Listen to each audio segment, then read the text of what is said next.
good morning.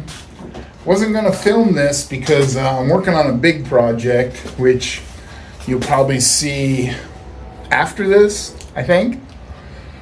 Anyway, so what I did is I took some of that 4x4 that was the engine hoist. If you followed along in my garage series, you know what I'm talking about. If you didn't, you missed out. Go back.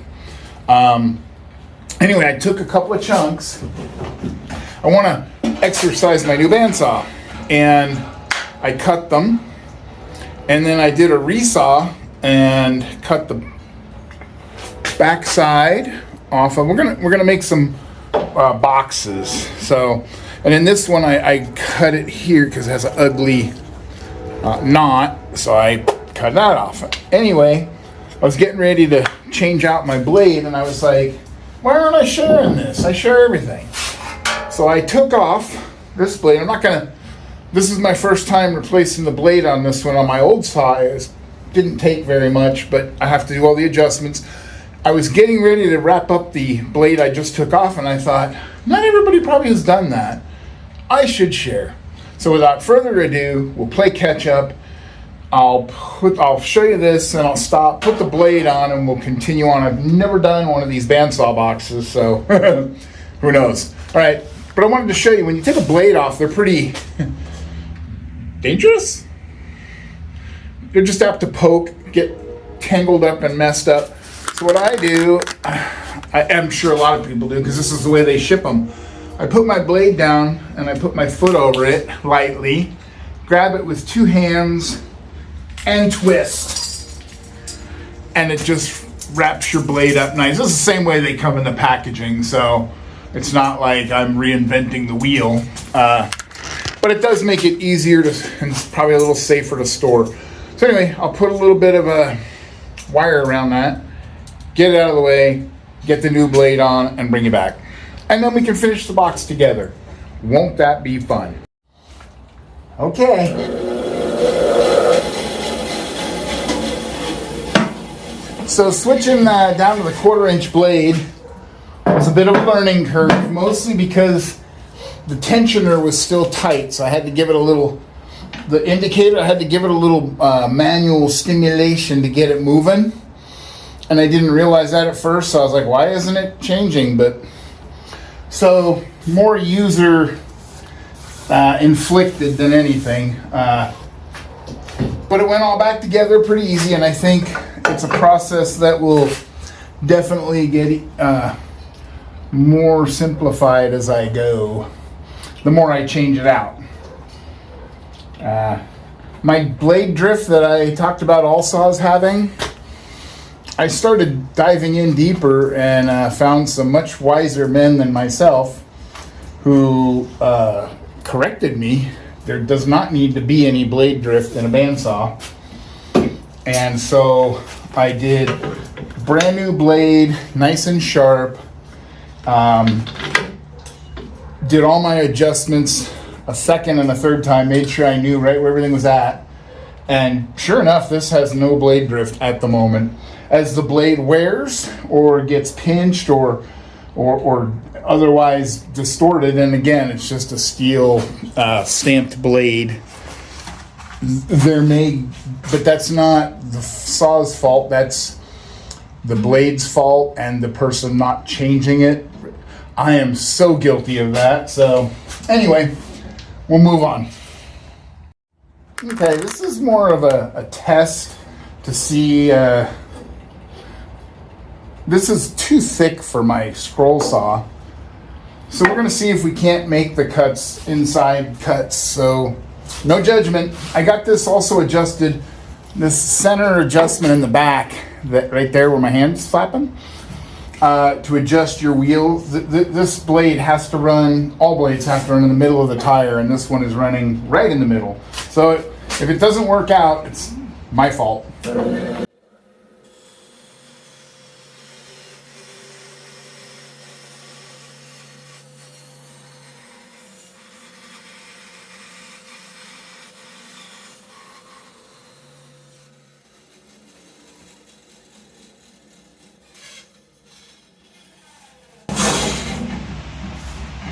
So this cut was to remove the drawer. Let me mark this real quick. I'm going to do a lot of sanding because these are some pretty crappy old wood, so I don't mind marking them up. So this will be the case, and this is going to be, oh, huh, maybe I'll go this way with this one. Yeah, this will be the drawer. Likewise, I'm kind of doing them together so I can get more practice. So let me try this one, and we'll go from there.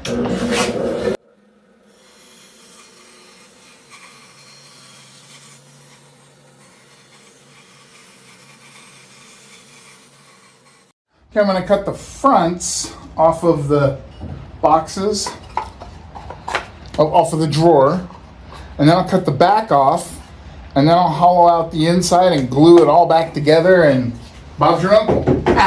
Theoretically. So fronts.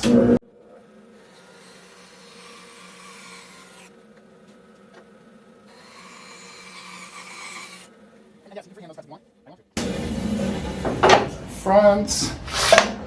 Move it over again for our back. Make it about the same. Again, these are not rocket science. That does a pretty nice cut. I mean, for a cheap blade and me just stampeding through it, not hating it. Except now I forgot where. Okay, yeah. I'm gonna mark the backs. It can be so easy to get confused. There we go. Oh no. Yeah, this is the back.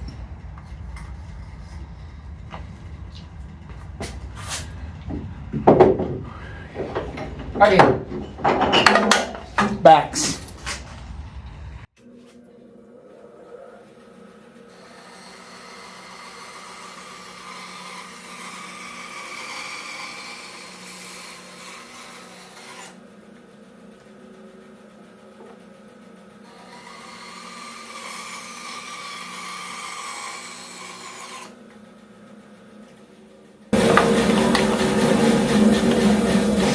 Alright, now we make the opening in the drawer, and bam.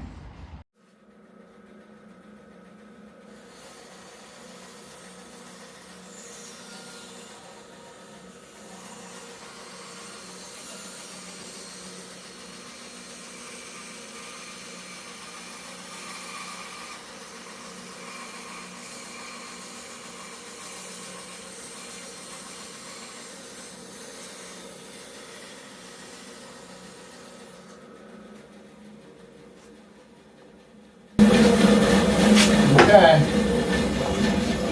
so I won't bore you with it, but next is glue,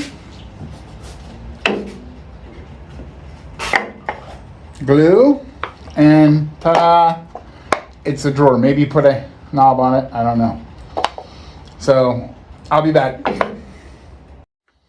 Okay, I sped things up. I glued the front and back on the drawers.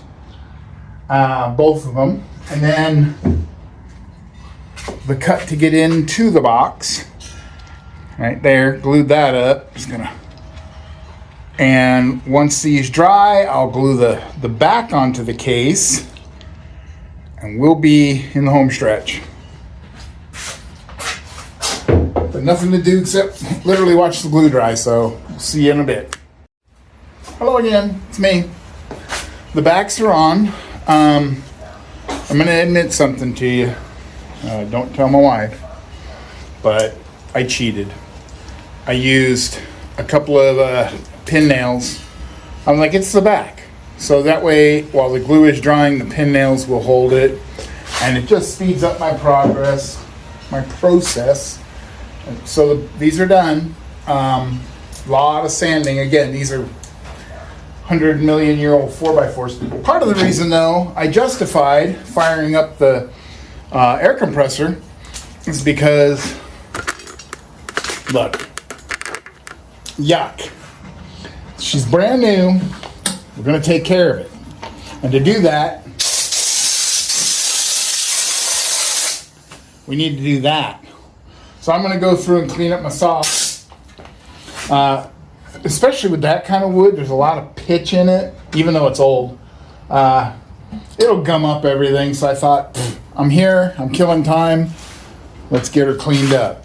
Responsible Tom. One other nice thing is this sawdust collector on the bottom holds a nice bit of fine dust, like that. Great for making your own filler, wood filler, because I usually have a lot of blemishes that need repaired. So I'm just going to stick that up with some other ones I have, and we'll have it on hand, and it won't go to waste, and I won't have to sweep it out of the cracks trying to dig up enough to save. So right there, a bonus right there for buying this thing. Okay, I'm going to keep cleaning up. I just hit the button, took a picture, and realized after I was done talking that I wasn't recording. Anyway, I didn't want to waste your time with this, so these are kind of rustic test pieces, and also it let me put my bandsaw through its paces a little, but basically I sanded it up. Same with the lid. Found these plastic push pins I had, pushed them through and bent the pin down, and that's it. A little bit of finish on it, and they're kind of more of a rustic little knick-knack drawer. I don't know what one would use them for, but I see them all the time. So I'll report back. I'm going to stain them, and I'll show you a couple more pictures. Okay. That's the finished 4x4 project. I'm going to throw a coat of shellac on them and call this one done. But don't worry, there's plenty more of that old 4x4.